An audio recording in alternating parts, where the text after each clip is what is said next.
I was on the ladder, tightening the last screw. A new security camera, angled across the living room. Routine. Necessary. When I climbed down, I checked the feed on my phone. Crisp. Clear. I rewound a few hours to test the playback, just to see her. And then I saw it. My wife. Alone in her wheelchair. But not helpless. She stood. She stood. Slow, deliberate, like a secret stretching her bones. She walked across the room without hesitation, without struggle. The limp was faint, rehearsed, almost theatrical. Then the door opened. A man entered. Familiar, too comfortable. They kissed, long, deep. Her hands that always trembled with me were steady on him. I froze, screen burning in my palm. The truth played in silence. The woman I bathed, fed, carried for years, walked.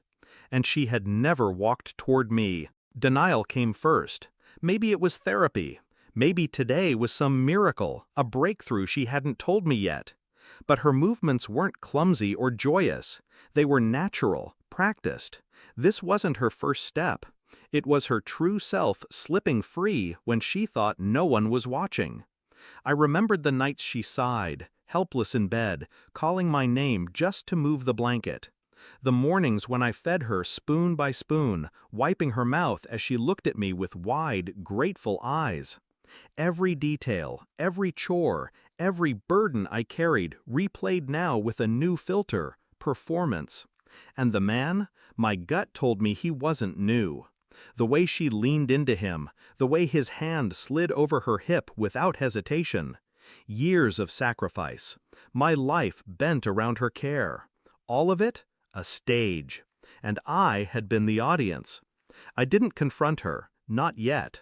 I became her shadow instead. My silence sharpened into strategy. I checked her pill bottles, half full, untouched. The medication she swore dulled her body into stillness was barely touched. I pulled phone records, calls to an unlisted number during the hours I worked late, long calls, always cut short when I returned. I dug deeper, receipts tucked into drawers, dinners for two, far outside delivery zones, hotel charges. She played her part flawlessly when I came home, always tired, always weak. Her hands shook when I wheeled her to bed, though I knew now they only shook on command. I touched her shoulder, smiled down, kissed her forehead. She looked up at me like a saint enduring suffering, like a victim bound to my care. But her eyes never met mine for long.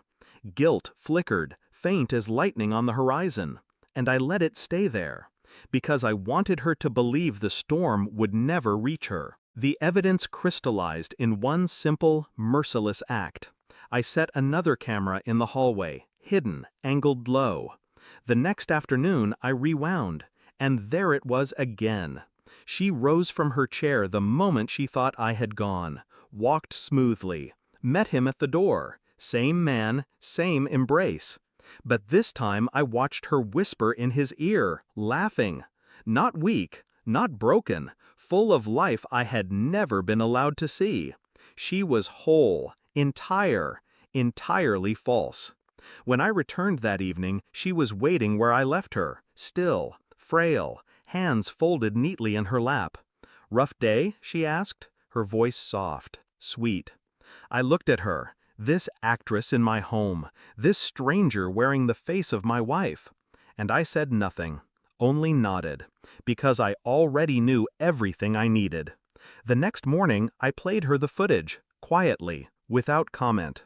She watched herself stand, walk, kiss him. Her lips parted, a sharp breath caught in her throat. "Please," she began. I raised a hand. Calm, silent. Her face crumbled. No more performance, no more trembling, just raw panic. "You don't understand," she tried. I didn't. I slid my phone across the table, the file already uploaded, synced, backed up, sent to places she couldn't touch. Her eyes widened, terror blooming. "What did you do?" I leaned back, voice low, even.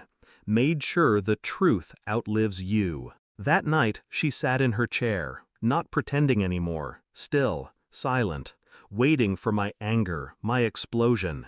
But there was nothing left. Years had been stolen. My youth, my devotion, my strength bled dry into her deception. And now, all I felt was clarity. I didn't raise my voice. I didn't strike her. I didn't need to. The footage was free. The mask was gone. The performance ended. She could sit in her chair for the rest of her life now. Real or fake, it no longer mattered. Because she would never stand again in my eyes. She wanted me blind, but I gave her the gift of mirrors, and left her to choke on her own reflection.